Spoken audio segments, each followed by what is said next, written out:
Breaking news తూర్పు గోదావరి జిల్లా కోరుకొండలో దొంగలు రెచ్చిపోయారు. డీఎస్పీ కార్యాలయంకు సమీపంలోని ఇంట్లోకి నలుగురు దుండగులు చొరబడి 30 లక్షల విలువైన బంగారు నగలు దోచుకెళ్లారు.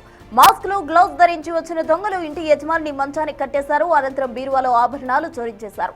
సిఐ మూర్తి కేసు నమోదు చేసి దర్యాప్తు ప్రారంభించారు.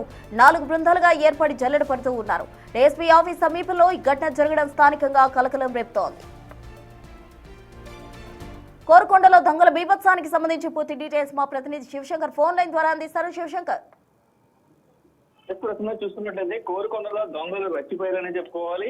అయితే చూసుకున్నట్లయితే ఇంటి యజమాని పద్మావతి ఇంట్లో నిద్రిస్తూ ఉండగా మాస్కులు, గ్లౌజులతో అయితే ఇంట్లోకి ఎంటర్ అయ్యి ఆవిడని మంచానికి కట్టేసి ఆమె కళ్ళ ముందే కూడా చోరీకి పాల్పడ్డ పరిస్థితి ఇక్కడ కనిపిస్తుంది. పూర్తి స్థాయిలో చూసుకున్నట్టయితే సుమారుగా 30 లక్షలు విలువ చేసే 160 గ్రాముల బంగారం పుచ్చుకెళ్లారు దొంగలైతే. ఈ నేపథ్యంలో చూసుకున్నట్లయితే ఈ ఇల్లు ఏదైతే ఉందో చోరీకి గురైన ఇల్లు డిఎస్పీ కార్యాలయానికి కుదరాట దూరంలోనే ఉండడంతో దొంగలు ఎంత బరి తెగించి డిఎస్పీ ఆఫీస్ కి దగ్గరలో ఉన్న ఇంట్లో దొంగతనానికి చొరబడినట్లుగా అయితే మనకు తెలుస్తుంది. అయితే దీని పట్ల పోలీసులు అయితే సీరియస్ గా ఉన్నారు. పోలీస్ శాఖ అంతా కూడా ఇప్పటికే 4 బృందాలను ఏర్పాటు చేసి పూర్తిగా అయితే ఇప్పుడు దొంగల కోసం అయితే గాలిస్తున్న పరిస్థితి కనిపిస్తుంది. అయితే ఈ నేపథ్యంలో ఇక్కడ డిఎస్పీ ఆఫీస్ దగ్గరలో ఉన్న ఇంట్లోనే చోరీ జరిగితే ఇంకా గ్రామ శివారులో ఉన్న పరిస్థితి ఏంటంటూ కూడా ఇప్పటికే అయితే అందరూ గ్రామస్తులు చర్చించుకున్న పరిస్థితి కనిపిస్తుంది. అయితే సుమారుగా 30 లక్షల విలువైన కుటుంబం అంతా కూడా లవ్వు దిగమంటున్న పరిస్థితి ఇక్కడ కనిపిస్తుంది.